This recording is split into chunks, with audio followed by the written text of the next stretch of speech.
हिंदी व्याकरण स्टडी करेंगे दोस्तों, जिसमें हम स्टडी करने वाले हैं लिंग चैप्टर को। फिर बच्चे आज का ये क्लास बेहतरीन होगा क्योंकि हम लोग इस बेसिक के द्वारा हम लोग सीखेंगे कितने ऑब्जेक्टिव हम लोग बिहार बोर्ड में मार सकते हैं इस क्लास को समझकर। फिर बच्चे मैं इस चैप्टर को इसलिए बना रहा हूं क्योंकि आप ऑब्जेक्टिव लिंग में जितने भी चैप्टर से पूछे जाते हैं इस चैप्टर से वो आप लोग सही से मार पाए। तो फिर बच्चे हम लोग स्टार्ट करते हैं वीडियो को। सबसे पहले समझ लेते हैं कि लिंग क्या है और लिंग को कितने भागों में डिवाइड किया गया। फिर बच्चे यहाँ पे देखेंगे तो लिंग हम लोग यहाँ पे पढ़ेंगे पुल्लिंग और स्त्रीलिंग के बारे में, लेकिन यहाँ पे इंग्लिश और संस्कृत की बात आता है ना, तो इंग्लिश में हम लोग को लिंग को यानी कि जेंडर को 4 भागों में डिवाइड किया गया है और संस्कृत में फिर बच्चे 3 भागों में डिवाइड किया गया है, जो कि हम लोग इस वीडियो में देखेंगे हिंदी में 2 भाग में किस तरीका के हैं और कैसे हम लोग पढ़ सकते हैं। फिर बच्चे हम लोग सबसे पहले इसकी परिभाषा की बात करते हैं और इसके अर्थ के बारे में बात करते हैं। दोस्तों यहाँ पे ध्यान दीजिए, मैंने लिख रखा है यहाँ पे कि परिभाषा बोल सकते हैं कि जिस शब्द से यानी कि व्याकरण के जिस शब्द से फिर बच्चों स्त्री जाति और पुरुष जाति का बोध हो उसे लिंग कहा जाता है। ये आपका प्रॉपर तरीके से हिंदी ग्रामर की डिफिनेशन लिंग का हो गया। तो हम लोग चलते हैं, डिफिनेशन तो होगी यहाँ पे। अब लिंग के कितने भागों में डिवाइड किया गया है वो बातें मैं आपको यहाँ पे बताता हूँ, उसके एग्जाम्पल भी मैं समझाने का प्रयास करूंगा। देखिएगा, जैसे कि लिंग के परिचय हम लोग बोलते हैं जेंडर, क्या बोलते हैं, इसे जेंडर कहा जाता है।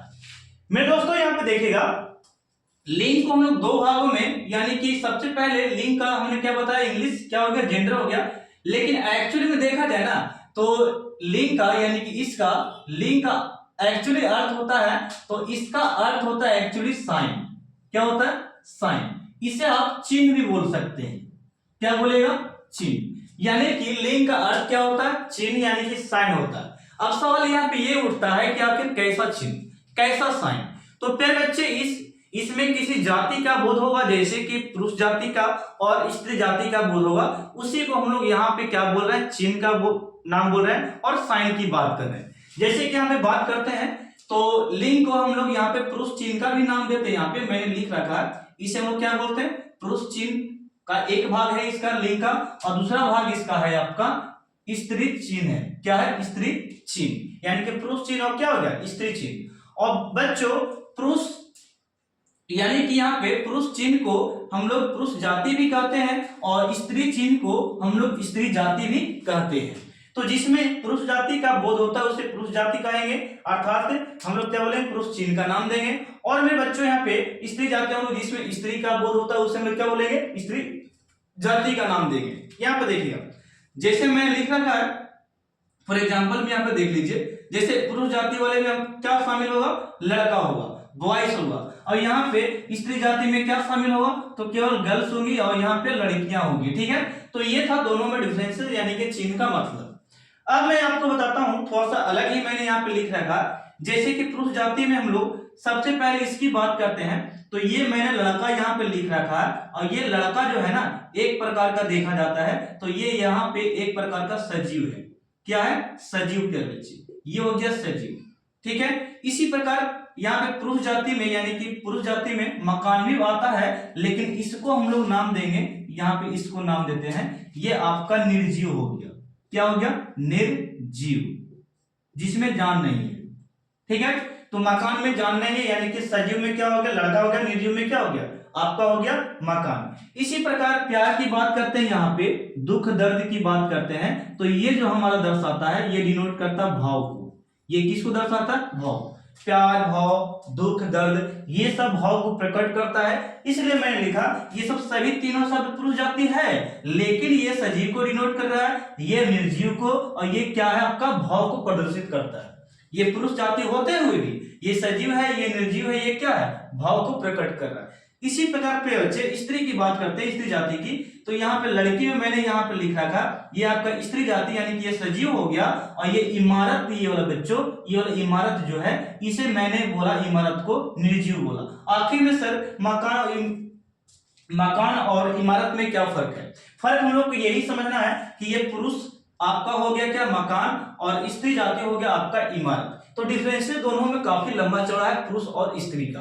ठीक है, तो इस तरीका से इस चैप्टर हम लोग बहुत सारा स्टडी करेंगे, सजीवों में देखें बहुत सारे अच्छा शब्द को देखेंगे और निर्जीव में बहुत सारे शब्द को देखेंगे, किस प्रकार निर्जीव बोल सकते स्त्री और पुरुष समझा जा सकता है। ठीक है, और यहाँ पे देखिए इसी भाव को मैंने एक और तरीका से लिखा स्त्री में, मोहब्बत। मोहब्बत यहाँ पे जो शब्द आया तो ये जो है एक प्रकार का स्त्री जाति हो गया। क्या हो गया? स्त्री जाति हो गया मोहब्बत, और प्यार एक तरफ का क्या हो गया? पुरुष जाति हो गया। तो बात को समझने की यहाँ पे प्रयास कीजिएगा कि हम लोग यहाँ पे ऐसे ऐसे शब्दों को पहचानेंगे जो हमारे बिहार बोर्ड एग्जाम में पूछे जाएंगे। ठीक है, तो भाव जो हमारा एक प्रकार का प्यार मोहब्बत है, दुख दर्द हो गया, सुख हो गया, ये भाव हो गया एक प्रकार का। लेकिन यही बात हमसे पूछ दिया जाए कि ये सजीव है, सॉरी ये लिंग कौन सा लिंग है, यानी कि पुरुष लिंग है कि स्त्रीलिंग है, तो आप वहां पे घबरा जाइएगा, थोड़ा सा आंसर गलत दे सकते हैं। तो इसलिए हम लोग इस चैप्टर को स्टडी करेंगे कि प्यार दुख दर्द ये सब जो है जितना भी, इसे हम लोग किस प्रकार पहचान सकते हैं, यानी कि पुरुष जाति में और स्त्री जाति में कैसे पहचानेंगे। तो ये तो मैं केवल आपको डेमो दे रहा हूं, आगे पिक्चर इसका है, बाकी अभी देखिएगा। यहाँ पे देखिए लिंग को मैंने दो भागों में डिवाइड किया। यहाँ पे एक्चुअल में चैप्टर यहाँ से स्टार्ट होती है, ये तो अर्थ मैंने बताया। ठीक है, अब यहाँ पे चैप्टर आपका स्टार्ट हो रहा है कि लिंग यानी कि जेंडर, क्या हम लोग बोलते हैं जेंडर, इंग्लिश में बोलते हैं। और एक भाग को हम लोग यहाँ पे बांटे हैं बच्चों, एक भाग को हम लोग बांटे हैं पुल्लिंग और दूसरे भाग को हम लोग बांटते हैं क्या? स्त्रीलिंग, जिसका इंग्लिश नाम ये रहा और इसका इंग्लिश नाम ये रहा। ओके, तो फिर बच्चे यहाँ पे समझते होंगे आप लोग पुल्लिंग और स्त्रीलिंग। अब यहाँ पे बात मैं कुछ और यहाँ पे कहने वाला हूं, जरा उसे ध्यान दीजिएगा। जैसे कि मैंने यहाँ पे लिख रखा ये 3 बॉक्स को 1 2 3। जैसे कि मैं यहाँ पे बात करता हूं कि ये जो राम है, लड़का है, घोड़ा है, बैल है, नाग है, ये सभी पुरुष जाति को यानी कि पुल्लिंग को प्रदर्शित करता है। पुल्लिंग है ये सब, ये सारा का चीज पुल्लिंग है, यानी कि पुल्लिंग पुरुष जाति को प्रदर्शित कर रहा है। लेकिन एक्चुअल में देखें तो इसमें प्राण है, ये प्राणी जाति कहलाते हैं। क्या कहलाते हैं? ये प्राणी जाति है जिसमें प्राण होता है। ठीक है, अब सर जी ये वाला बॉक्स क्या बता रहा है? तो ये वाला हम लोग को ये बता रहा है, ये जो हमारा है अप्राणी जाति है। अप्राणी जाति है सर जी, अप्राणी जाति है। तो अप्राणी जाति यहाँ पे सेकंड वाला में, जैसे कि यहाँ पे नेत्र है, पत्र है, पवन है, मकान है, उख है या सुख बोल सकते हैं। तो ये सभी जितना है ये अप्राणी है, तो ये हो गया आपका क्या? अप्राणी जाति हो गया। और ये वाला क्या हो गया? प्राणी जाति हो गया। और ये जो आपका प्रेम सुख दुख बुढ़ापा लड़कपन ये सब जितना है इसे हम लोग भी बोलेंगे अप्राणी बोलेंगे। इसे हम लोग क्या बोलेंगे? अप्राणी, इसमें भी प्राण नहीं होता है। अप्राणी जाति, अप्राणी जाति यानी कि ये प्रकट हमारे क्या भाव को प्रकट करता है, ये हमारा क्या भाव को प्रकट कर रहा है। ठीक है, तो ये सारा पुल्लिंग है बच्चों, बशर्ते कि तीनों में डिफरेंसेस ये दिखा दिया गया कि ये प्राणी जाति इसमें प्राण होता है, इसमें अप्राणी है इसमें प्राण नहीं होता है, ये भी इसमें प्राण नहीं होते यानी कि जान नहीं होती है, लेकिन ये भाव को प्रकट करता है। और लेकिन ये फिर बच्चों ये आपका प्रकट करेगा किसको? तो ये प्रकट करेगा आपका निर्जीव में प्रकट करता है, यानी कि निर्जीव में बोध कराएगा, और ये आपको प्रकट करता है किसमें? भाव को। तो ये बातें आप लोग बहुत अच्छी तरीके से जानेंगे। यहाँ पे ये जो मैंने स्त्रीलिंग को लिख रखा है ये सारे स्त्रीलिंग है, यानी कि स्त्रीलिंग जाति का है ये सब, बशर्ते कि इसमें जान है तो ये आपका यहाँ पे प्राणी जाति कहलाता है। क्या कहलाता है? प्राणी जाति कहलाता है। ये आपका प्राणी जाति हो गया, ये आपका अप्राणी होगा। क्यों सर जी? ये आपका अप्राणी होगा, अप्राणी जाति, अप्राणी जाति होता है। ठीक है, और अप्राणी जाति में कैसे? इमारत, हवा, चिट्ठी, आंख, ईख ये सब क्या है? अप्राणी जाति है।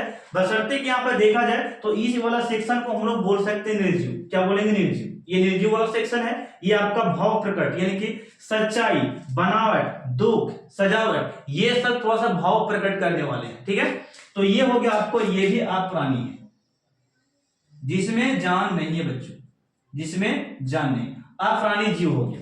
तो उम्मीद करते हैं कि ये स्लाइड आपको समझ में आई होगी, मैंने जो बात बताया। तो आगे भी हम लोग इसी तरीका से अच्छे से तो फिर बच्चों अब हम लोग नेक्स्ट स्लाइड में करने वाले हैं कुछ नियम को। दोस्तों यहाँ पे देखिएगा, मैंने यहाँ पे कुछ नियम को लिख रखा है जिसके अकॉर्डिंग आप समझेंगे और सारे ऑब्जेक्टिव को बनाना भी यहाँ पे सीखेंगे। तो फिर बच्चों हम लोग पहला नियम देखते हैं, पहला नियम क्या कहता है। तो यहाँ पे पहला नियम मैंने बहुत आसान लिखा है जो कि आप लोग खुद से यहाँ पे बना सकते हैं। जैसे कि मैं आपसे पूछूं कि पिता का स्त्रीलिंग शब्द क्या होता है? तो माता होता है। क्या होता है? तो यहाँ पे मैं कुछ ऐसा ही कराने वाला हूं, जरा देखिएगा। जैसे कि पिता का स्त्रीलिंग क्या होता है यहाँ पे, तो स्त्रीलिंग की बात करते हैं तो फिर बच्चों इसका माता होगी, ये वाला पुल्लिंग शब्द हो गया, ये आपका स्त्रीलिंग शब्द है। ओके, यहाँ पे देखते हैं सुनार का क्या होता है स्त्रीलिंग, तो ये होता है सुनारिन। क्या होता है बच्चों, सुनारिन, सुनारिन, इस प्रकार। ठीक है, इसी प्रकार में बच्चों यहाँ पे गायक का स्त्रीलिंग देखें तो ये होता है गायिका। क्या होता है, गायिका। ठीक है, नेक्स्ट आपका मोर का स्त्रीलिंग पूछा जाए तो आप लोग बच्चों यहाँ पे बोल सकते हैं गायिका, सॉरी मोर का मोरनी होता है। क्या होता है, मोरनी, मोरनी। ठीक है, और नेक्स्ट आपका हंस का बच्चों, हंस का हंसनी होता है, हंसनी, हंसी होता है, हंसी। क्या होता है, हंसी। ठीक है, और दादा का दादी, मौसा का मौसी, चाचा का चाची। इस प्रकार आप लोग बहुत अच्छे बना सकते हैं, जो कि आप लोग जानते होंगे। लेकिन ये सब वर्ड को थोड़ा सा आप लोग को ध्यान देना पड़ेगा। जैसे सुनारिन हो गया, गायक हो गया, मोर हो गया, हंस हो गया, ये सब थोड़ा सा आपको रिमेंबर रखना पड़ेगा, याद रखना पड़ेगा क्या होता है। ठीक है, ऐसा नहीं कि गलत वहां पे बना दीजिएगा। यहाँ पे देखिए सेकंड नियम आपका क्या बोलता है, कुछ ऐसे शब्द हैं जिसमें देखा जाता है कि ये जीव में देखते हैं, जैसे झिंगुर, चीता, भालू, सांप और खटमल, बटेर, मच्छर, बिच्छू, और ये सब सारे जो जितने भी हैं, और ये सब जो ये सब को हम लोग क्या बोलते हैं, तो ये आपका जो है ये सब को हम लोग बोलते हैं पुल्लिंग। क्या बोलते हैं, पुल्लिंग बच्चों। ये सब को क्या बोलते हैं, पुल्लिंग। यानी कि जो झिंगुर, चीता, भालू, सांप ये सब है ना, सबको हम लोग क्या बोलते हैं, पुल्लिंग शब्द है। क्या, पुल्लिंग शब्द है।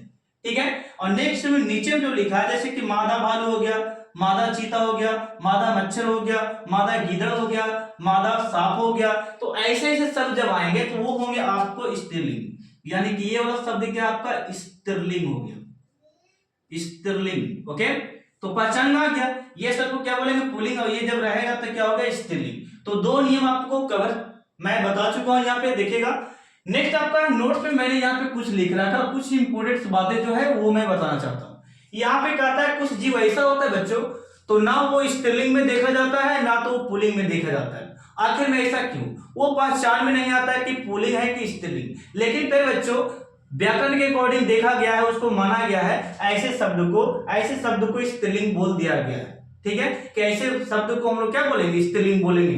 तो जैसे कि यहाँ पे कुछ शब्द इंपोर्टेंट है, जैसे कि आपके लिए कोयल की बात करते हैं, तो कोयल एक प्रकार जीव है, सर जी इसको पुल्लिंग बोलेंगे, स्त्रीलिंग। तो बच्चों इसको आप लोग को याद रखना पड़ेगा, ये कुछ ऐसा शब्द है जिसका हम लोग मादा भी नहीं लगा सकते। जैसे कि हमने यहाँ पे लिखा मादा गिदड़, मादा मच्छर, लेकिन इसमें ये नहीं बोल सकते मादा कोयल, ऐसा नहीं। ठीक ना, तो ये आपका कोयल हो गया, आपका क्या स्त्रीलिंग हो गया, इसे आप लोग याद रखिएगा। ठीक है, मैना हो गया, गौरैया हो गया, मक्खी, मछली और लोमड़ी, गिलहरी, ये सब ऐसे शब्द हैं जो क्या है आपको कुछ स्त्रीलिंग शब्द हैं जो कि इंपोर्टेंट है आपके एग्जाम के लिए। ठीक है, चलिए नियम थर्ड आपका क्या था बच्चों, यहाँ पे ध्यान दो। नियम थर्ड आपका क्या बोलता है कि मैंने यहाँ पे लिख रखा है कि द्वंद्व समास में जैसे समझते होंगे, द्वंद्व समास यदि आप लोग नहीं पढ़े तो जय मेरे बच्चों, मैंने इसके ऊपर काफी मेहनत किया समास के ऊपर। जाइए वीडियो आपका समास का सबसे पहले हेडिंग में मिलेगा आपको, समास प्लेलिस्ट में समास का बोल्ड अक्षर में समास को मैंने 4 से 5 पार्ट बनाया है, बहुत बेहतरीन तरीके से पढ़ाया है,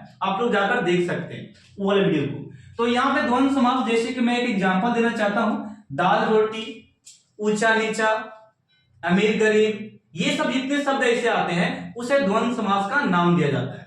जैसे कि मैंने यहाँ पे लिख रखा है वो मैं समझाऊंगा आपको, देखिएगा। द्वंद्व समास की यहाँ पे बोलता है, द्वंद्व समास की, द्वंद्व समास यहाँ भी है, द्वंद्व समास यहाँ भी है, फिर थोड़ा सा ध्यान दीजिएगा।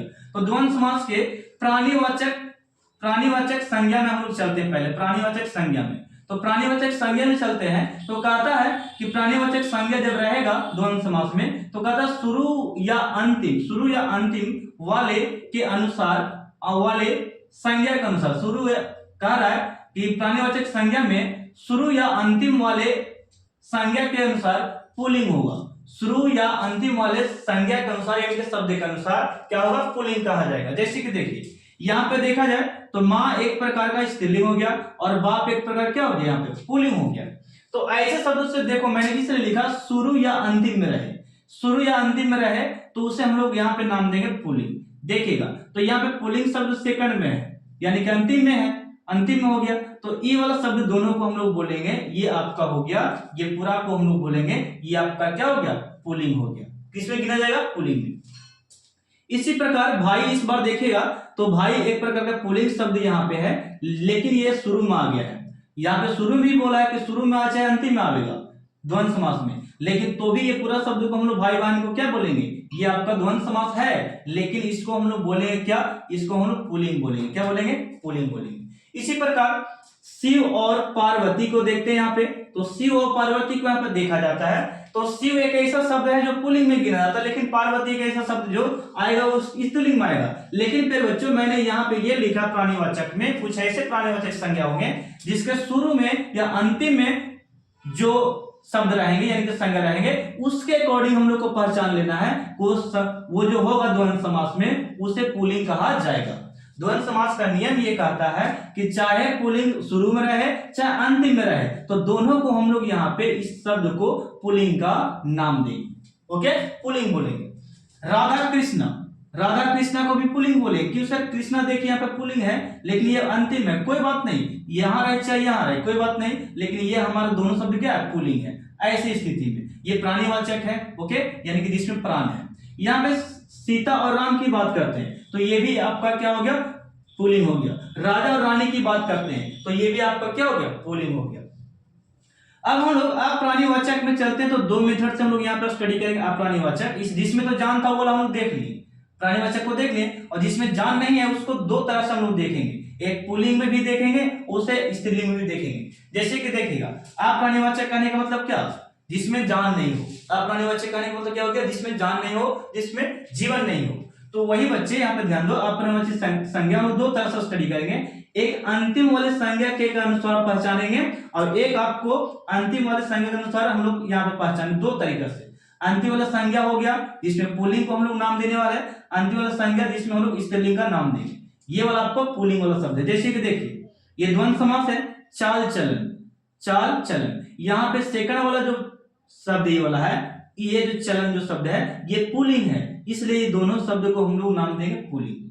यहाँ पे देखिए ये वाला जो है अन्न जल, ये भी आपका क्या, जल जो है अंतिम वाला शब्द क्या है, पुल्लिंग है, अंतिम वाला संज्ञा बोल रहा है। यहाँ पे द्वार, द्वार एक प्रकार का क्या हो गया, अंतिम शब्द हो गया, तो यहाँ पे ये हो गया पुल्लिंग, ये क्या हो गया, पुल्लिंग। यहाँ पे नाक की बात करते हैं तो ये भी आपका क्या हो गया, पुल्लिंग। और ये सारा यानी कि घर द्वार, नाक कान और अन्न जल और चाल चलन और कपड़ा लता, ये सब सारे शब्द क्या है, पुल्लिंग है। क्या है, पुल्लिंग है। फिर बोलता है अंतिम वाले संज्ञा के अनुसार शब्द कैसा होगा, स्त्रीलिंग होगा। जैसे कि देखिए रोटी, रोटी और यहाँ पे क्या, चमक, दूध रोटी, दाल रोटी, चमक दमक, दमक यानी कि लड़की का चलना इस प्रकार, ठीक है। और रोटी यानी कि हम लोग समझते हैं कि दाल यानी कि रोटी, रोटी एक स्त्रीलिंग शब्द हो गया। तो इस ऐसे शब्द से जब गिना जाता है यानी कि द्वंद्व समास में, तब उसको हम लोग स्त्रीलिंग का नाम देते हैं। यानी कि ये वाला शब्द नीचे वाला स्त्रीलिंग है और ये वाला क्या था, पुल्लिंग था, ठीक है। तो ये आप लोग समझ सकते हैं। नेक्स्ट यहाँ पे लिखा है नियम 4 में, ये क्या बोलता है कि तत्पुरुष संज्ञा के अंतिम वाले शब्द से हम लोग पहचानेंगे वो शब्द क्या होता है, पुल्लिंग होता है। मैंने क्या बोला कि तत्पुरुष संज्ञा के अंतिम वाले शब्द से पहचानेंगे कि वह शब्द क्या होगा, पुल्लिंग हुआ। जैसे कि कुमार को देखिए और भवन को देखिए, पुत्र को देखिए, मार्ग को देखिए, पति को देखिए, घर को देखिए। तो ये सब जो यहाँ पे अंतिम शब्द है, अंतिम वाला शब्द है, भवन, मार्ग, पति, घर, इससे पता चलता है कि ये शब्द जो है राजभवन एक प्रकार का पुल्लिंग है, राजकुमार एक प्रकार क्या हो गया, पुल्लिंग हो गया, राजपुत्र क्या हो गया, पुल्लिंग हो गया, राजमार्ग क्या है, पुल्लिंग है, सेनापति क्या है, पुल्लिंग है, पूजा घर क्या है, पुल्लिंग है। ओके, नेक्स्ट में यहाँ पे किताब घर भी मैंने यहाँ पे लिख रखा, तो किताब घर क्या एक प्रकार का पुल्लिंग है। तो अंतिम वाले शब्द से, अंतिम वाले संज्ञा से हम लोग पहचान रहे हैं, ठीक है। स्त्रीलिंग की बात करते हैं तो यहाँ पे लिखा स्त्रीलिंग शब्द की पहचान कैसे सर जी, तो हम लोग करेंगे कि तत्पुरुष समास ये भी है। तो यहाँ पे देखिएगा अंतिम वाले से देखे पहचान कीजिए, कुमारी, सभा, सभा, सभा, शाला, भाषा, ये सब अंतिम वाले जो शब्द है ये स्त्रीलिंग का बोध करा रहा है। और स्त्रीलिंग जब होगा ये सारे शब्द को हम लोग स्त्रीलिंग का नाम देंगे। जैसे कि राजकुमारी, राजसभा, विधानसभा, लोकसभा और धर्मशाला और राष्ट्रभाषा, ठीक है, तो ये सारे हो गए आपके क्या स्त्रीलिंग हो गए। तो फिर बच्चे मैंने काफी एग्जांपल आपको दिए हैं समझाने के लिए, तो इसे आप स्क्रीनशॉट लीजिए। कुछ इंपोर्टेंट एक स्लाइड में और मैं बताने वाला हूं जो कि आपके बोर्ड के लिए इंपोर्टेंट होगा, स्किप मत वीडियो को कीजिएगा, ठीक है। तो फिर बच्चों इस वीडियो का ये लास्ट स्लाइड है फिर बच्चों, जिसमें कुछ नियम को यहाँ पे आप करेंगे।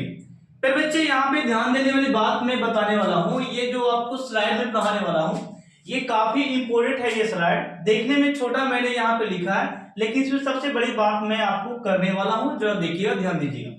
मैंने यहाँ पे लिखा अपवाद में कुछ ऐसे ऐसे शब्द हैं जिसे पहचानना नामुमकिन है कि वो स्त्रीलिंग है कि पुल्लिंग है।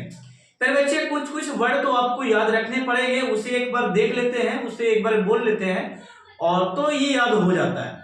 स्त्रीलिंग पुल्लिंग का तो फर्क हम लोग को डिफरेंस से पता करना है। जैसे कि देखिए अपवाद में कुछ ऐसे शब्द जो दिए गए हैं, मैं बात करता हूं दल की। यहाँ पे मैंने दल लिया है, दल एक प्रकार का पुल्लिंग शब्द है, लेकिन इसी को दल दल 2 बार लिख दिया, इसका मतलब सर जी ये हो गया आपका स्त्रीलिंग। तो ऐसे ऐसे शब्द को देखना पड़ेगा आपको। यानी कि मैंने लिखा दल, ये आपका पुल्लिंग शब्द है, और ये दल दल जब बोल दिए तो ये हो गया आपका स्त्रीलिंग शब्द। लेकिन फिर बच्चों यहाँ पे डिफरेंसेस आपको ये भी देखना है कि मैंने यहाँ पे जो लिखा, ये जो आपका है देन, मणि, निधि, मूर्ति, ये सारे यहाँ पे ये सब जो है, ये वाला पार्ट देन, मणि, निधि और ये मूर्ति जो है, ये सारे आपको स्त्रीलिंग है। फिर बच्चे क्या है स्त्रीलिंग, ये सारे वाले को आप लोग स्त्रीलिंग लिख लीजिएगा। तो मैं यहाँ पे लिख देता हूं आपको पेन से, ये जो शब्द है ये वाला, ये आपको है स्त्रीलिंग। क्या है स्त्रीलिंग, ठीक है।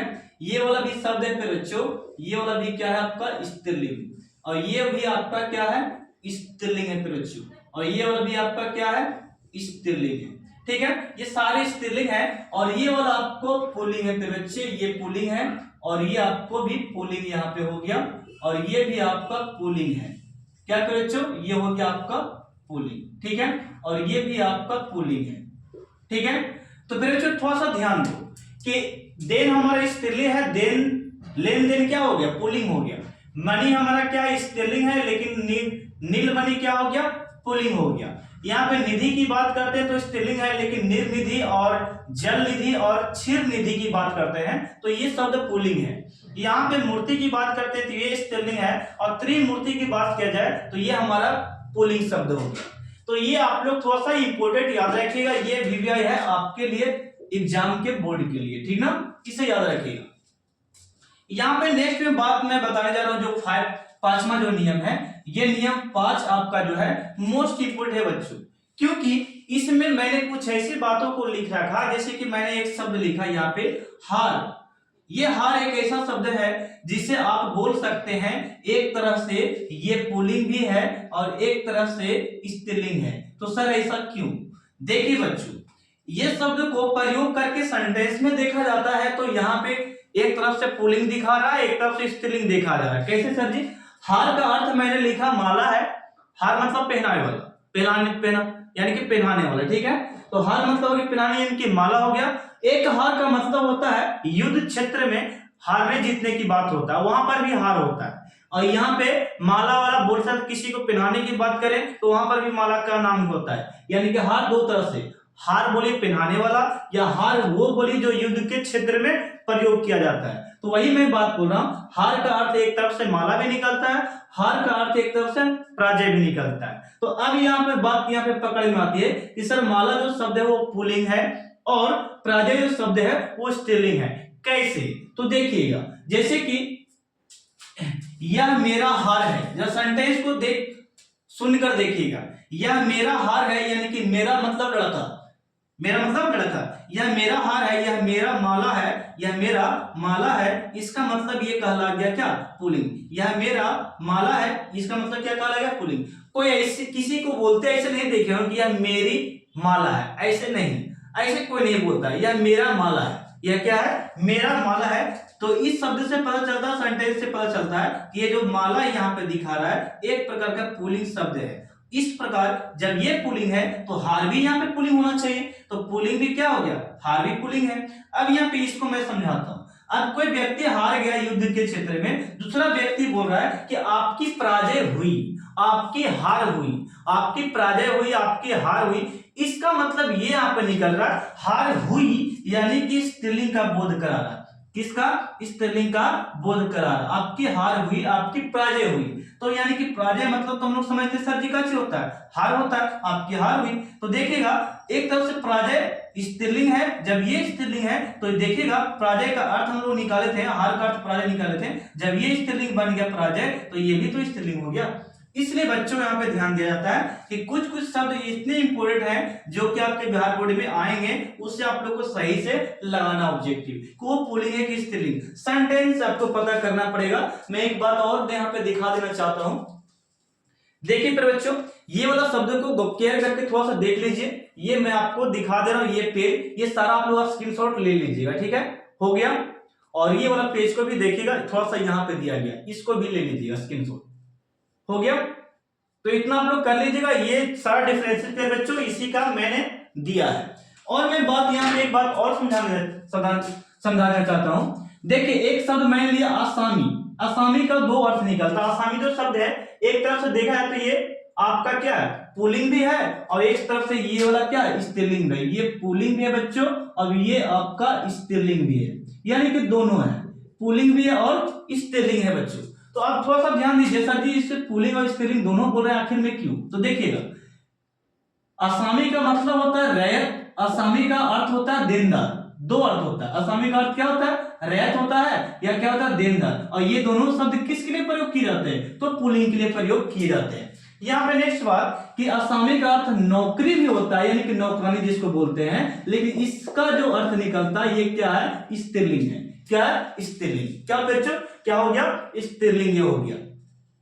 आसामी का मतलब क्या होता है, आसामी का अर्थ है नौकरी, और नौकरी एक तरफ से क्या स्त्रीलिंग हो गया, तो दोनों में दिखा रहा है, ये पुल्लिंग भी है और ये क्या स्त्रीलिंग भी। ये जो आसामी शब्द है, ये आसामी शब्द, ये स्त्रीलिंग और पुल्लिंग दोनों है, ठीक है, स्त्रीलिंग और पुल्लिंग दोनों है। और मैंने जो बुक दिखाया आपको उससे आप स्क्रीनशॉट ले लीजिएगा, उसे एक बार देख लीजिएगा, बस देखना और नोट्स कर लेना है, आपको रिमेंबर हो जाएगा।